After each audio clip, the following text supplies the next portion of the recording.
Assalamualaikum warahmatullahi wabarakatuh. Sahabat Tafaqquh Fidin yang dirahmati Allah, pada kesempatan kali ini saya akan berbagi cerita tentang kisah pilu Rasulullah dan seorang anak yatim di momen Hari Raya Idul Fitri. Namun, sebelumnya seperti biasa silakan klik tombol subscribe, dan aktifkan loncengnya terlebih dahulu, kemudian like, komen dan share juga ya video ini. Biar channel ini makin berkembang. Di suatu hari raya Rasulullah keluar rumah untuk melaksanakan salat Idul Fitri. Sementara anak-anak kecil tengah bermain riang gembira di jalanan.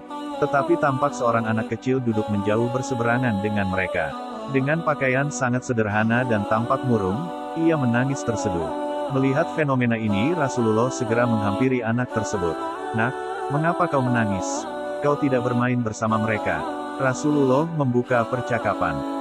Anak kecil yang tidak mengenali bahwa orang dewasa di hadapannya adalah Rasulullah menjawab, "Paman, ayahku telah wafat." Ia mengikuti Rasulullah dalam menghadapi musuh di sebuah pertempuran. Tetapi ia gugur dalam medan perang tersebut. Rasulullah terus mengikuti cerita anak yang murung tersebut. Sambil meraba kemana ujung cerita, Nabi mendengarkan dengan seksama rangkaian peristiwa dan nasib malang yang menimpa anak tersebut. "Ibuku menikah lagi. Ia memakan warisanku, peninggalan ayah. Sedangkan suaminya mengusirku dari rumahku sendiri. Kini aku tak memiliki apapun. Makanan, minuman, pakaian, dan tempat tinggal. Aku bukan siapa-siapa. Tetapi hari ini, aku melihat teman-teman sebayaku merayakan hari raya bersama ayah mereka.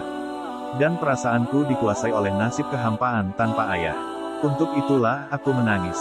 Mendengar penuturan ini, batin Rasulullah terenyuh. Ternyata ada anak-anak yatim dari sahabat yang gugur membela agama dan Rasulnya di medan perang mengalami nasib malang begini. Rasulullah segera menguasai diri. Rasul yang duduk berhadapan dengan anak ini segera menggenggam lengannya.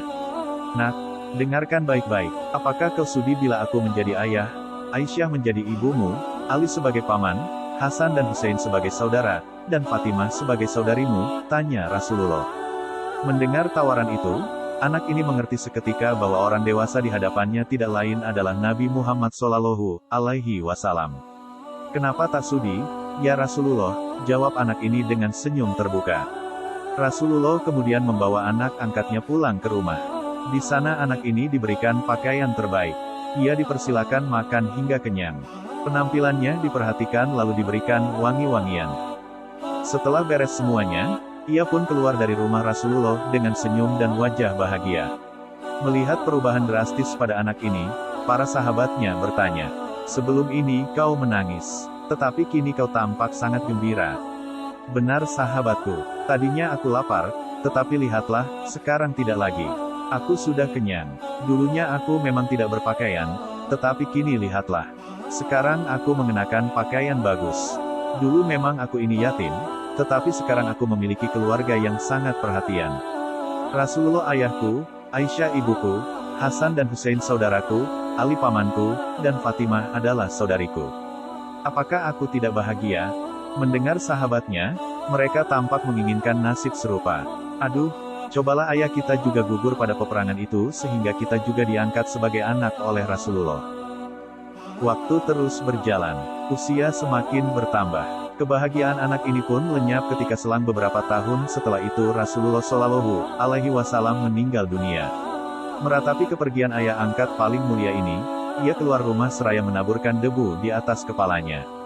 "Celaka, sungguh celaka. Kini aku kembali terasing. Aku bukan siapa-siapa lagi. Aku kini menjadi yatim, sepi," katanya terisak. Sayyidina Abu Bakar As-Siddiq yang menyaksikan anak ini segera memeluknya. Sayyidina Abu Bakar kemudian mengambil alih pengasuhannya. Wallahu a'lam. Kisah ini dikutip dari kitab Duratun Nasihin karya Syekh Utsman bin Hasan bin Ahmad Syakir Al-Hubawi. Semoga dengan kisah ini, kita bisa meneladani kasih sayangnya Rasulullah terhadap anak-anak yatim. Amin ya robbal alamin.